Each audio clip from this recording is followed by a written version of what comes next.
October 1949. Victory celebrations in Beijing.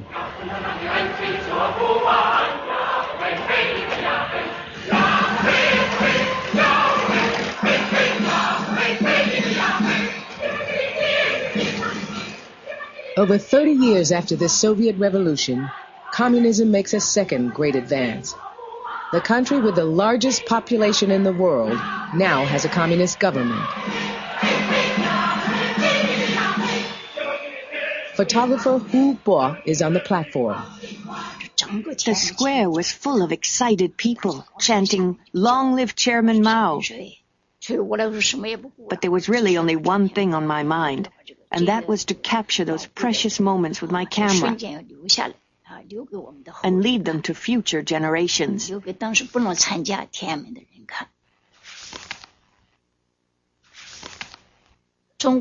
was a special day for China. After thousands of years of struggle, we were liberated at last. What a joy. The crowds in Tiananmen Square hear Mao Zedong proclaim a new beginning.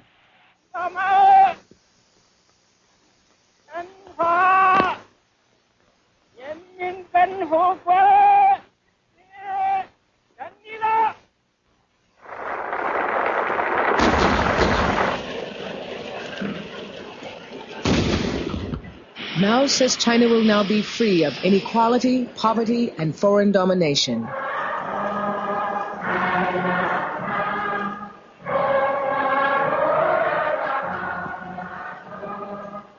Almost overnight, 1/5 of the world's people become part of the greatest experiment in mass mobilization of the 20th century. They will be told to work, live, and think in a new way. But in a series of cataclysmic social experiments, millions will suffer or die as they attempt the great leap toward Mao's new society.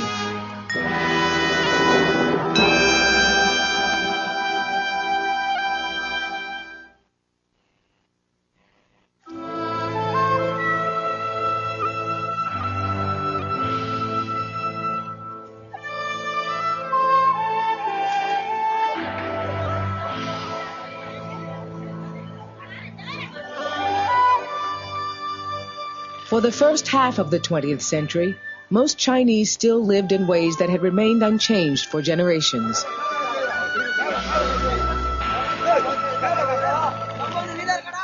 Four out of 5 worked on the land in desperate poverty. Most were in debt to landowners or moneylenders.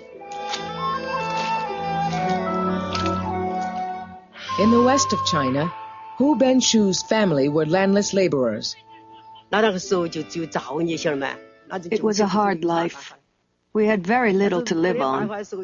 I wove cloth day and night to make ends meet. We could only just scrape by. In the past, there was justice for the rich, but nothing for the poor. Who cared about us then? Nobody. You can't believe how badly the poor were treated.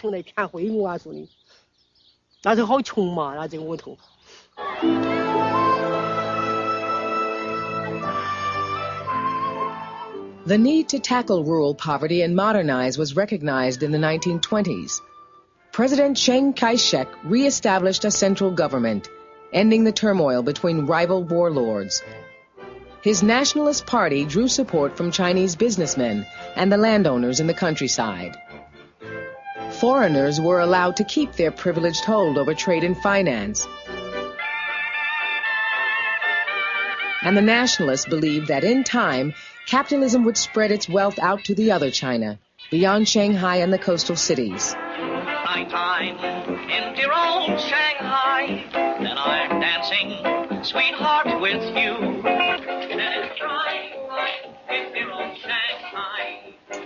But the gulf between the lives of the middle class and the masses of peasants and laborers remained as wide as ever. Jing Jingzhe was married to a leading Shanghai businessman. I learned how to dance and used to go out with my husband to social functions. He enjoyed playing mahjong and always took a lot of trouble about how he dressed when he went out. As China began to industrialize, low wages and poor conditions increased the social divide.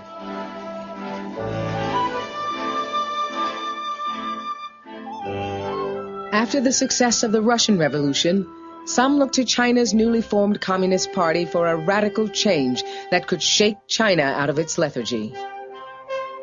Starting in Shanghai, the Communists attempted to stir up the city's factory workers. But they were savagely suppressed by Chiang Kai-shek's forces.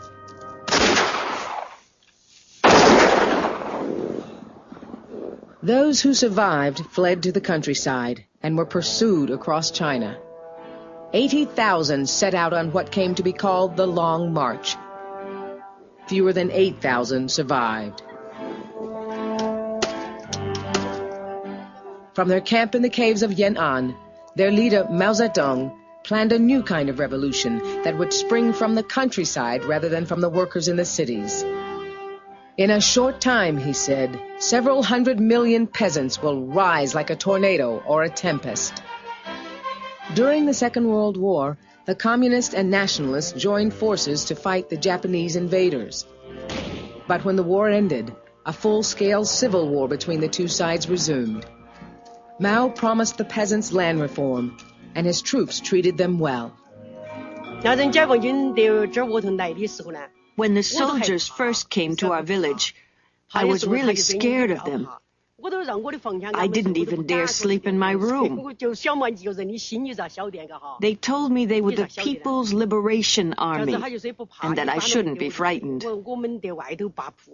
They slept in the street and were extremely well behaved. By the autumn of 1949, the Communists had driven the Nationalists out of all the major cities. They fled to the island of Taiwan, taking the country's gold reserves with them. Mao Zedong took over a bankrupt, devastated country and immediately set out to transform it.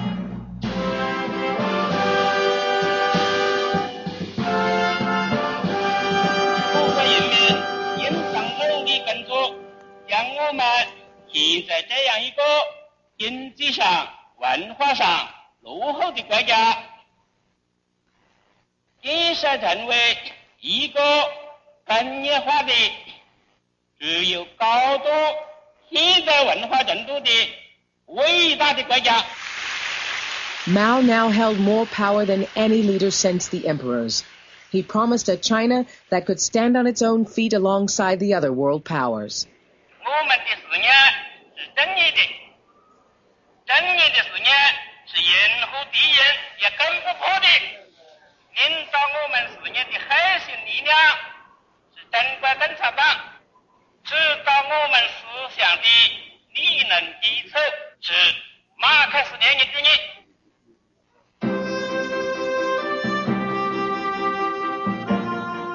Mao's version of communism was to be the foundation for a purer, fairer, more progressive state than the one that had emerged in the Soviet Union.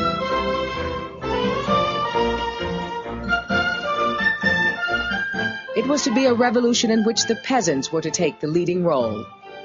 Activists would explain the ideas of class identity and class struggle to every village and workplace and incite the peasants to speak up against enemies of the people. Chinese were now bombarded with propaganda. Traveling projection teams took films to the remotest areas, bringing the message of active socialism.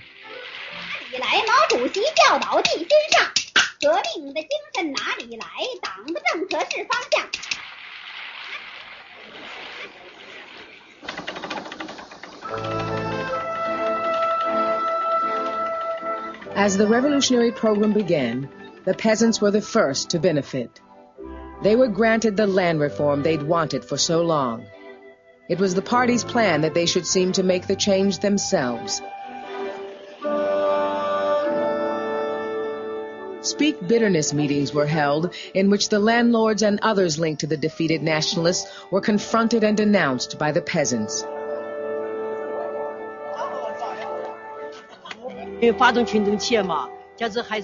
We were told to get together and ask the landlords to return land to us. We stated how much they should return and how they should return it. There was a denunciation meeting every day.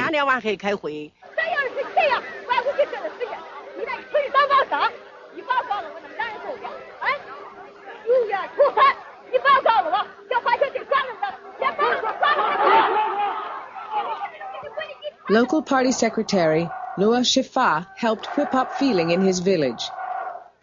The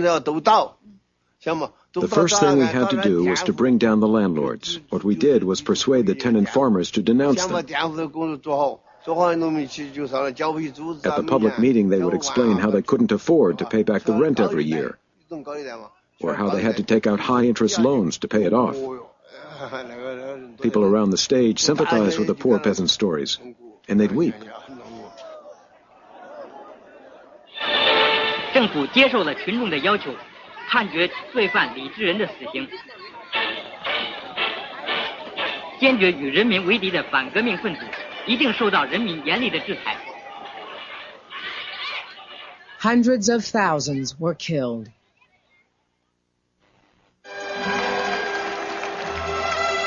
经过轰轰烈烈的土地改革，他们的苦日子从此一去不回头了。今天他们真正的翻身做了土地的主人。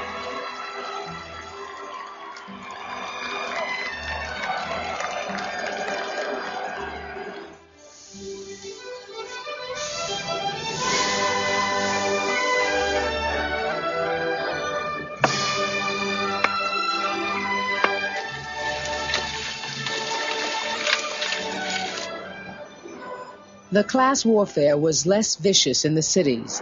The communists tried to win the support of the managers and technicians the revolution needed to keep the mills and plants running, and to assimilate the capitalist owners who had not left with the nationalists.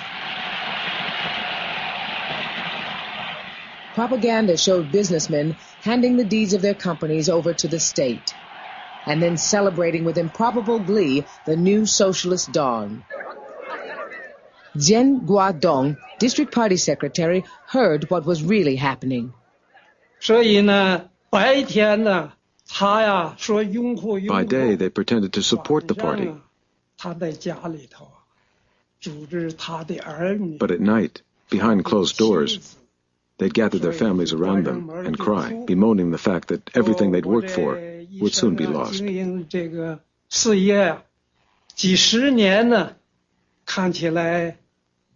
When we realized this, we decided to recruit capitalists who sympathize with the party. The Jing family in Shanghai decided it was best to cooperate. Mrs. Jing took part in a film explaining her new outlook to other wives. 金锦芝在小组会上说，过去丈夫不能掌握自己的命运。 做妻子的命运更是没有保障，大家走上社会主义的光明大道就可以放心了。 After liberation, the communists didn't like businesses like my husband's, so he was in trouble. Then we studied the party's policies and decided that joint ownership with the state was the only solution. But for those who resisted, the changeover could be bloody. Chi Yoi worked at a Beijing factory. The big bosses in our factory were executed immediately. The less important ones were forced to reform through hard labor. We were asked to keep an eye on them.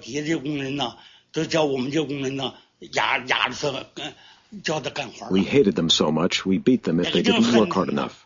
That's the way they treated us. In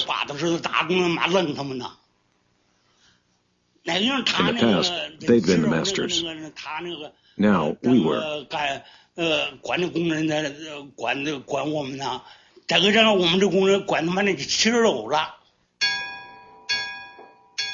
Women were given new rights at work and in marriage.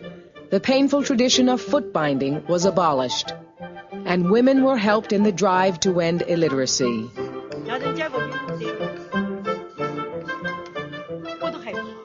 Gao Yue-ying from a village near Beijing was first a pupil, then a teacher. Once I'd learned how, I could teach others to read. I didn't have a blackboard, so I used a wooden door.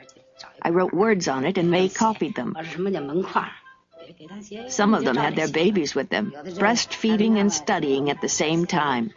I can tell you, it was really hard. 创造出了许多好办法，这种每人一块小黑板的学习方法。当他们去地里干活的时候，就把自己的小黑板插在地头上，结合生产劳动来熟读生字，真正做到了学以致用。To clean up China's dirt and disease, the communists launched mass campaigns and expected everyone to take part. Propaganda films were used to set the pace.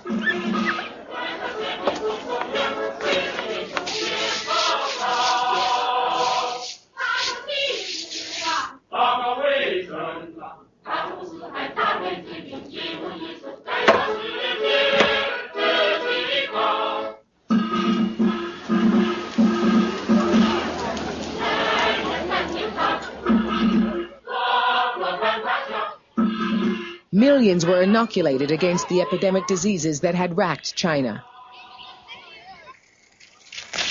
War was waged on old habits.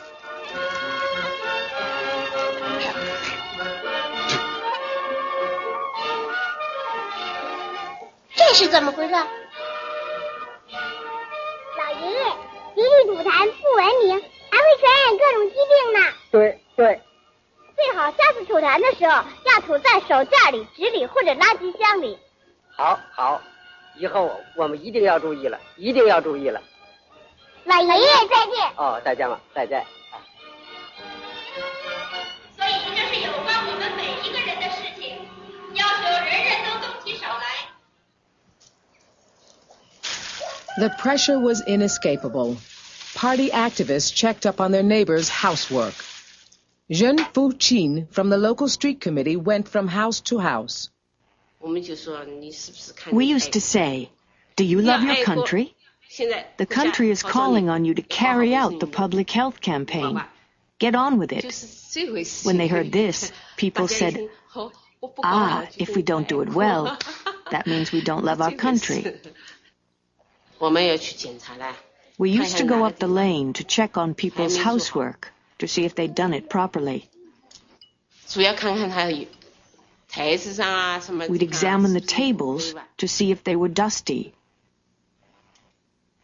If everything was neat and tidy, that would be fine. If not, I would tell the women to do it better. 张大姐，你这个卫生啊，大面上搞得差不多了，那个犄旮旯的还缺把劲儿。We cleaned the alley and put up posters. One said, "Everyone must help to exterminate the 4 pests."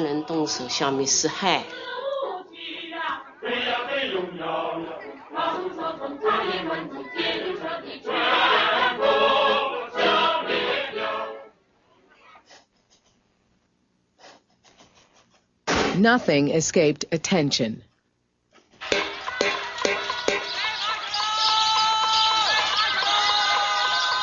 One of the official pests was the sparrow. The small birds were accused of devouring the crops. The word came down from above to mobilize the people to kill the sparrows. Villagers of all ages joined in. We were so busy, we even had to take turns to eat. The trees were really high and hard to shake, but everyone did their best so the sparrows couldn't land. We used slingshots. Some people used guns. Whoever killed the most sparrows was praised and given rewards. Those who caught fewer were criticized and encouraged to do better the next day. In fact, the campaign backfired. With the sparrows gone, more insects survived to strip the crops. The same effort to get mass participation was applied to another type of cleansing, of incorrect thoughts. People were asked to look out for neighbors or fellow workers who seemed to meet the party's description of rightists or capitalists or counter-revolutionaries. They were then denounced.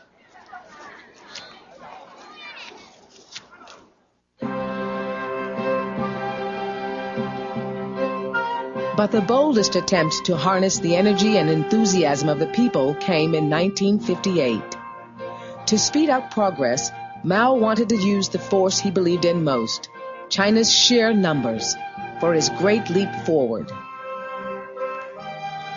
Propaganda cartoons showed how the Chinese were meant to overtake Western industry and food production.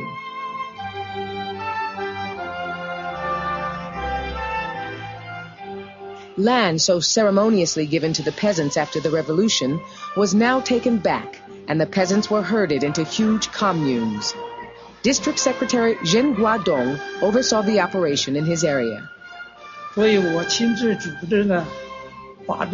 was responsible for setting up people's communes and turned 8 agricultural cooperatives into 2 big communes. There were over 100,000 people in each one.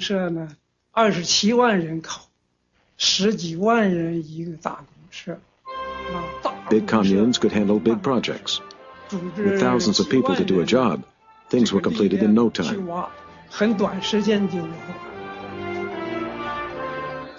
Production brigades were sent where they were thought to be needed most, under military-style discipline. The party said it was a more efficient, better, faster way to build socialism. Private ownership of land had already been eliminated. Now family life was to be destroyed as well. Peasants were to eat food cooked in central kitchens. Children would be looked after together.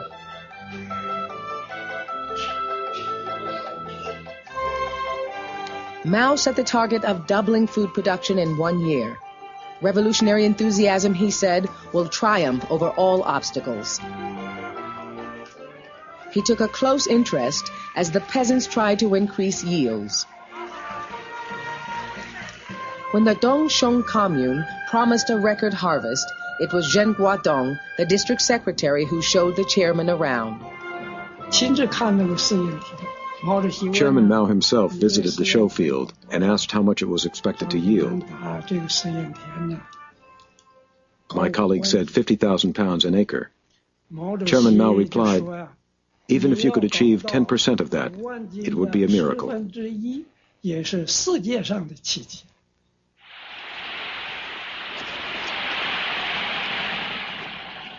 Wheat yields had typically been about 500 pounds an acre. Now the party encouraged competition among the communes to push up the yields. 会上，各乡各社的英雄们用喝干大海、斩断高山的气概，摆开了争夺水稻冠军的擂台。三关乡的好汉们首先扯起了水稻亩产3000斤。紧跟着，下岗乡的好汉涌上擂台，大声喝道：“保证水稻亩产4000斤，秋后丰收上北京。”北郭乡的英雄们哪能落后？三关错失加了马，我们错失赛火箭，我们亩产5000斤。全县各乡打擂台的英雄和干部们一起宣誓，争取水稻超过10000斤。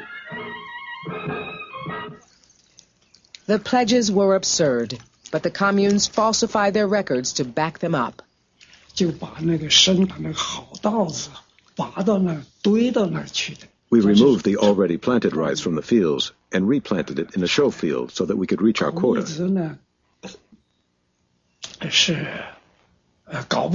Planting it so densely with no light or wind blowing through meant it would rot. Before long, the rice did rot, and the peasants got angry. They said, if you take all the rice and waste it, what will we eat in the autumn? The peasants didn't want to go on with this cheating. I tried to get it stopped, but the local boss ordered us to carry on.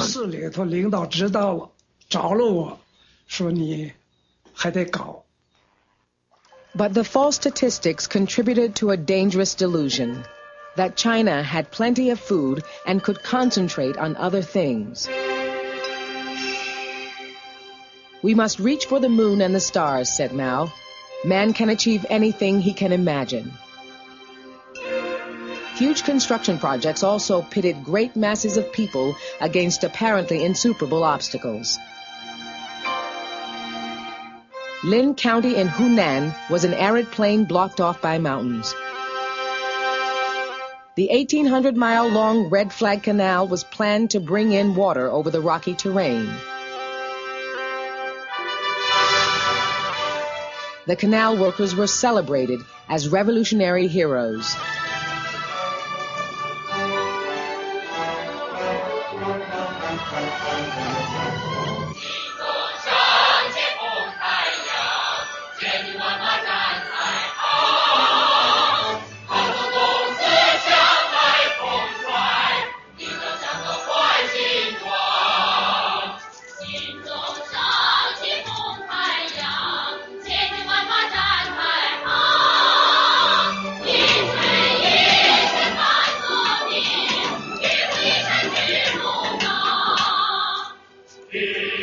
Zheng Yongcheng worked on the rock face. I tie a rope around my body and swing out into the air. I used a pick to remove the loose stones. When they fell, I had to try hard to keep out of the way, to avoid getting my legs broken.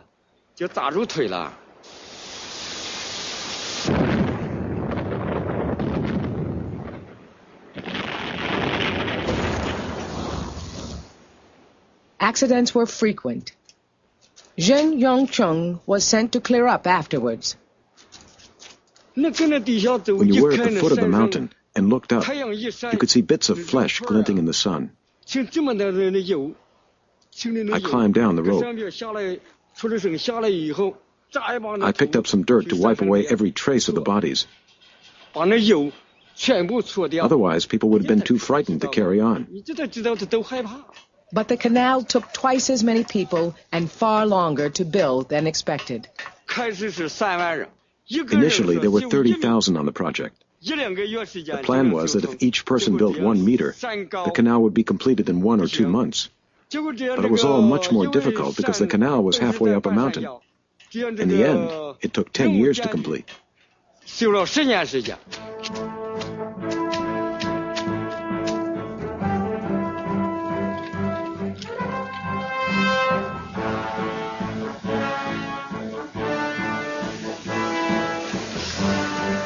To meet the most ambitious goal of the Great Leap Forward, Mao told the Chinese that production of steel had to double in 1 year. And instead of producing this just from heavy industry, the energy and idealism of the peasants was to be mobilized again. Small furnaces were built in villages and backyards across the country. They collected any scrap they could find. They melted down doorknobs, wash basins, tools. As the fever grew, people gave up their cooking woks.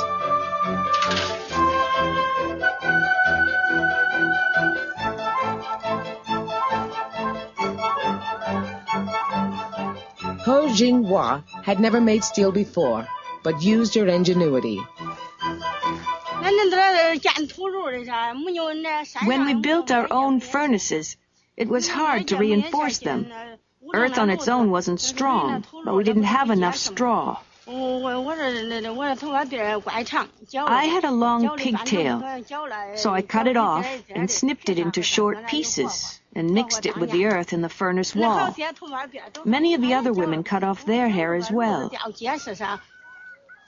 Ho Jinghua's husband, Lien Qianyun, also filmed at the time, was just as enthusiastic. The two of us competed really hard. If my team produced 3 tons of steel a shift, her team would make over 3 tons. And then I would encourage my team to think of ways to beat that.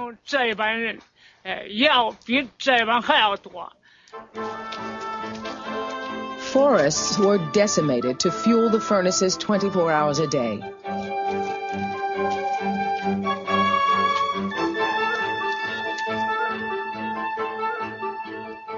all over China, almost everyone, even medical doctors, neglected their normal jobs to answer the call.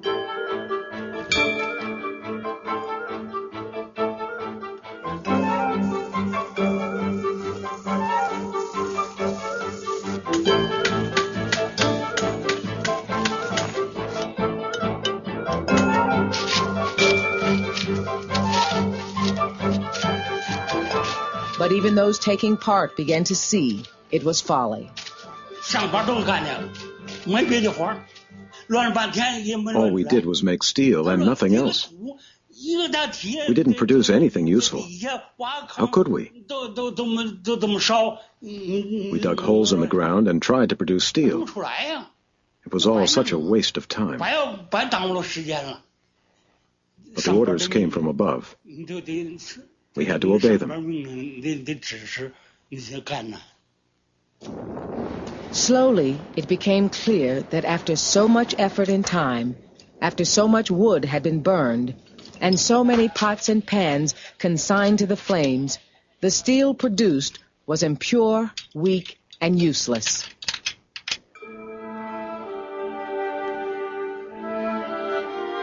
The full effect of the disastrous experiment began to be seen in 1959.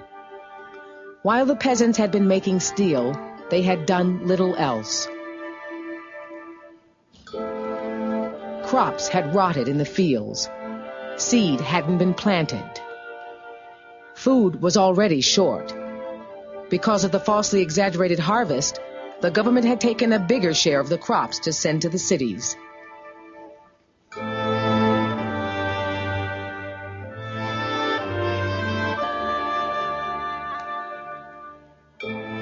A drought made the problem worse. In 1960, the scarcity turned into a major famine. National food production fell more than 25%. Local Secretary Luo Shifa had been away from his village studying at a party school. When I came back from Beijing, I saw that many people had bloated stomachs from starvation. We had 1,600 starving people in our commune. Some were falling over with weakness and just lying in the road. Others died. When the peasants saw me, they began to cry. I cried too.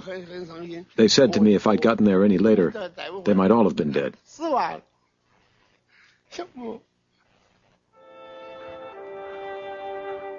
In a secret report, the party later admitted the full extent of the calamity.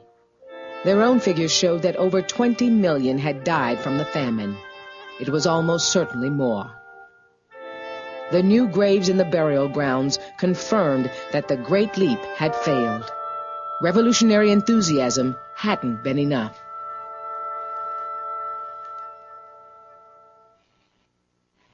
In the aftermath, Mao kept to the side and let the president Liu Shaoqi run the country. Even Mao knew that the economy had to be protected from his revolutionary zeal for the time being. So more cautious targets were set. Large communes were abandoned. Chinese peasants were allowed some land again and could sell their produce in free markets. They were allowed to live as families and return to a more normal life. Revolutionary rhetoric was toned down. There were fewer slogans. But Mao was biding his time. He feared his revolution was losing steam, and he was losing control. He saw a privileged bureaucratic class emerging as had happened in the Soviet Union. He feared the return of capitalism and materialist incentives, and believed China's chance to have a perfect socialist society was passing. Mao's supporters printed a book of quotations from his political speeches and writings and used them as the basis for a new attack on what was called the capitalist road. We still have to wage a protracted struggle against bourgeois and petty bourgeois ideology, said Mao. As he tried to regain power, Mao used a piece of spectacular political showmanship to revive his reputation.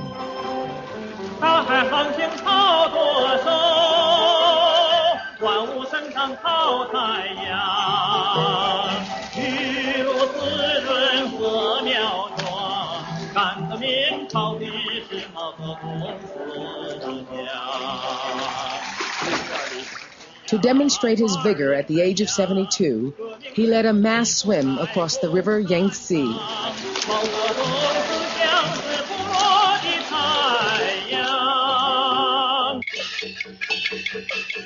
The 1,000-year-old Beijing opera was Mao's next target. He wanted to break the thinking and attitudes of old China, and he began with her traditional culture. If the opera could be changed, then anything could be. 8 new revolutionary plays were written to replace the old stories of emperors and concubines.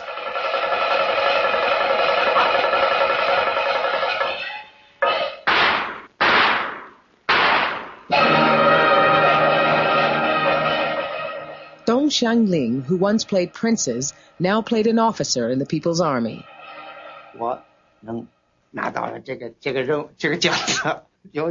I was chosen to play this revolutionary role, and it was a great honor.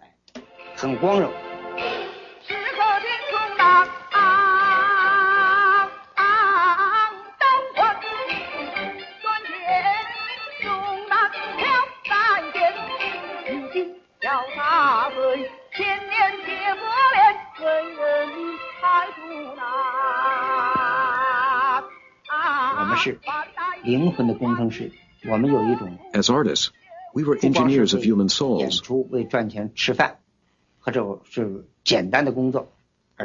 didn't just perform to earn money, but had a serious responsibility to re-educate people.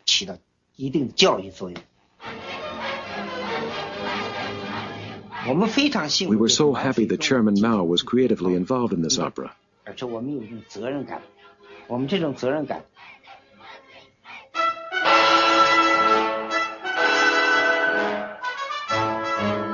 In August 1966, Mao unleashed the Great Proletarian Cultural Revolution. He was assisted by a group later known as the Gang of Four, which tried to build the Mao cult to new heights.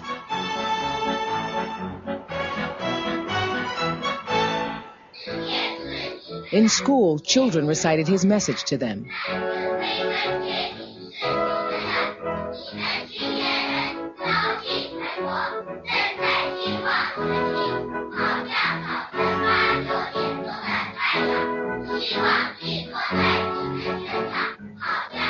In Shanghai, at the No. 6 girls' school, Xiao Ailing was the headmistress.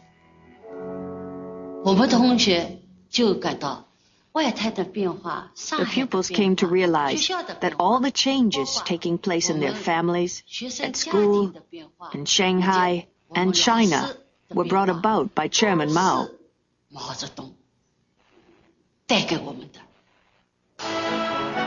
Students were used to carry the Cultural Revolution forward. For the first time, young people were encouraged to attack authority and the old hierarchy of the party. And the advice came from Mao himself. Bombard the headquarters, he said. To rebel is justified. One of the Beijing students who were the first to call themselves Red Guards was Zhong Baojing. Chairman Mao started the Cultural Revolution to keep up the momentum for change. Everything he said was right. We thought if we follow Mao, we can't go wrong. Only he can lead us from one victory to another.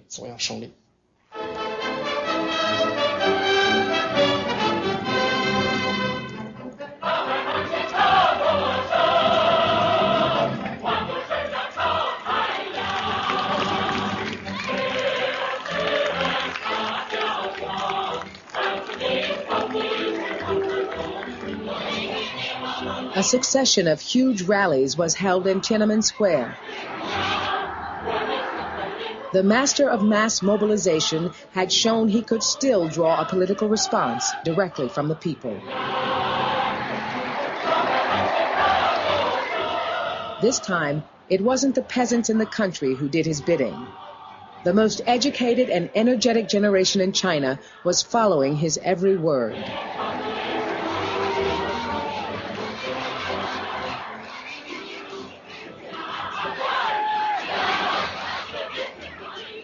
The students felt excited and liberated as never before.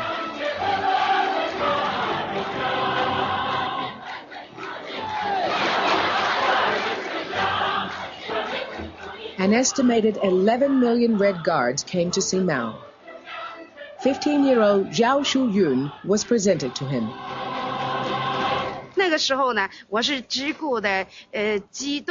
I was so overwhelmed by the excitement.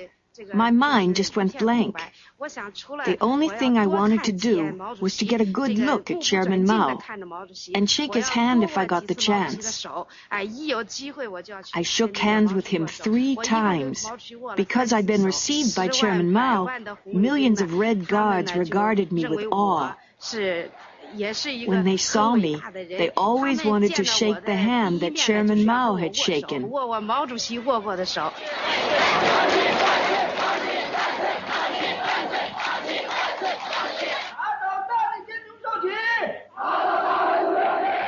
The rising fervor was directed at Mao's rivals, including President Liu Shaoqi and Deng Xiaoping. Banners attacked Liu.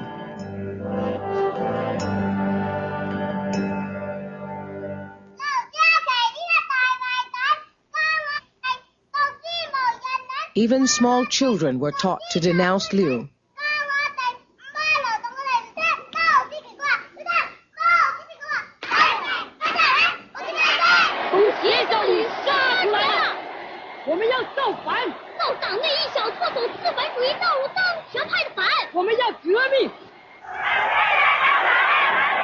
The rage was extended to foreign governments. Western diplomats in Beijing were attacked.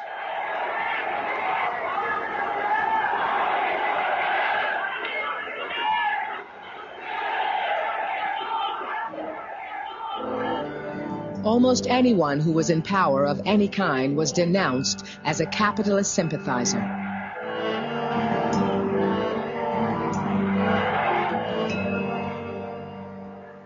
The whole structure of the party was brought down, including Zhen Guodong, the district secretary in Tianjin.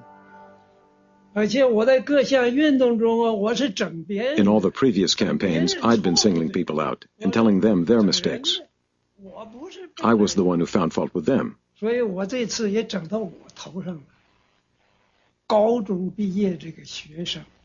didn't expect the tables to be turned on me this time around.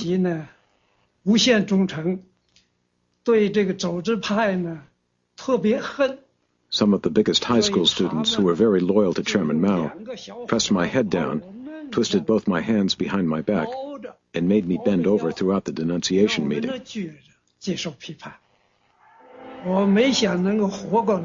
I didn't think I'd survive. In Sichuan, Luo Shifa, the party secretary who'd helped his village through the famine, was denounced. I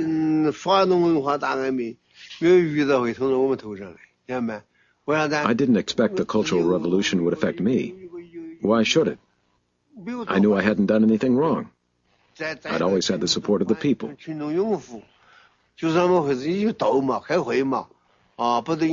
the denunciation meeting, they slapped my face and forced me to kneel down.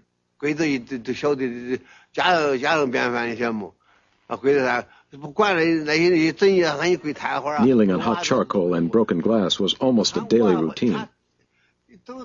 So what I did was to put a soft pad inside my pant legs, and that made it easier when I was forced to my knees.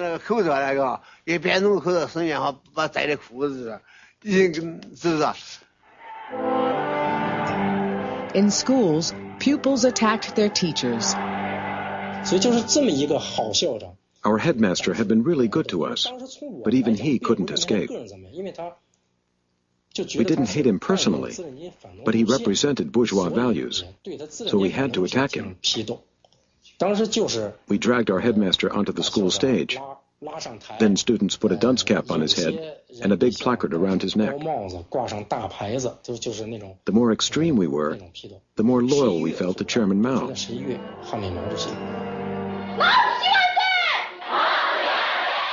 In Shanghai, the teacher who taught her class to love Mao was now accused of being disloyal. There were several hundred Red Guards wearing armbands. Others had military belts. Some had scissors in their hands. ready to cut people's hair. They chopped off my hair and beat me with sticks. They ordered me to produce the Red Book and to recite that revolution means rebellion and violence.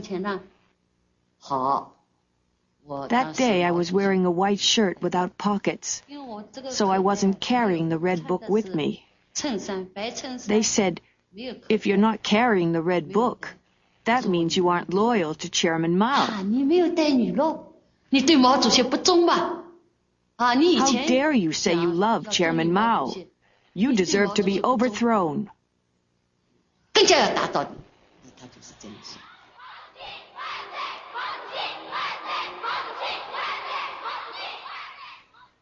It was December in Shanghai and very cold. They ordered me to stand outside the playground from morning to night.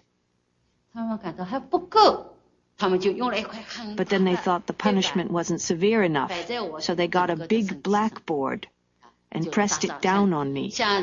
One of them stood on the right side and one on the left, like a seesaw, and I was squashed in the middle.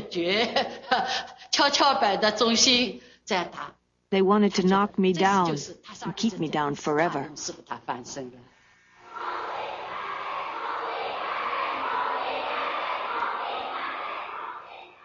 Xiao Ailing was left with permanent injuries to her face. Up to 1 million were killed or driven to suicide. The country was now in the grip of a revolutionary mania that became more and more violent and destructive. The Red Guards attacked the four olds: old habits, old ideas, old customs, old culture. Books were burned and museums pillaged.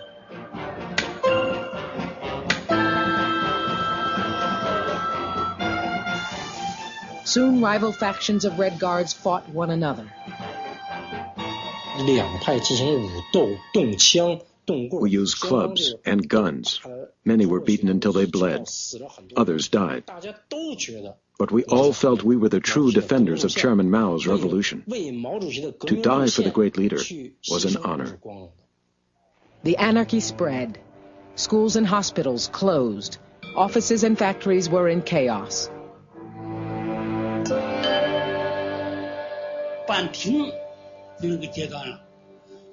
The factory almost came to a standstill. Production was impossible. We had meetings every day and workers were denounced. We didn't know what to do. One day you'd be arrested, and the next day it would be my turn. We didn't know what would happen to the country. Many workers committed suicide by jumping in front of trains or into the river.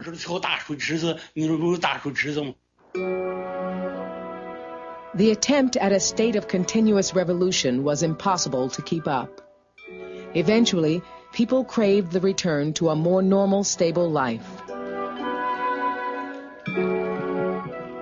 After 2 years, the army had to be called in to end the factional fighting, restore order, and help re-establish the party's authority. And the Red Guards were sent to the countryside to cool off and learn from the peasants.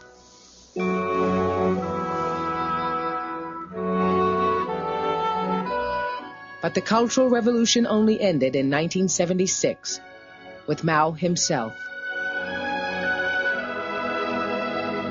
高山在痛哭，大海泪涛涌，惊天动地的噩耗啊，震撼全球。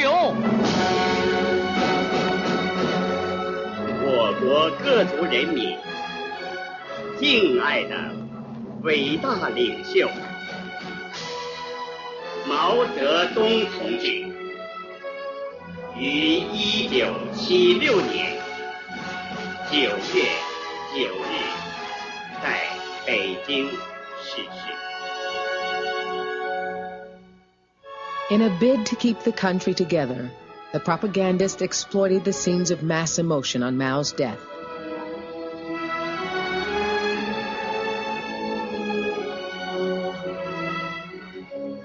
Much of the grief was genuine, and many had seen their lives improve. But millions had suffered or died, victims of Mao's attempt at perpetual revolution. All of his charisma had not delivered the new society he'd promised.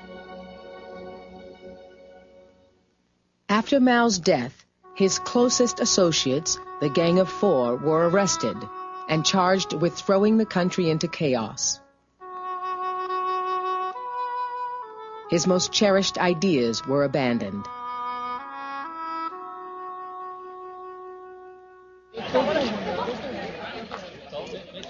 Mao's successor, Deng Xiaoping, tried to replace ideological fervor with economic activity.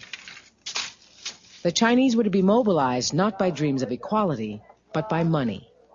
In the 1980s, political control was as tight as ever, but the slogan from the top was, "To get rich is glorious." But one legacy of Mao's reliance on popular action remained. During the Cultural Revolution, he'd allowed the students to challenge authority and feel a new sense of liberation. After Mao, the state always knew that the people, once they'd learned how, might try to challenge the party's authority again. And their fears were to be borne out in 1989 on Tiananmen Square.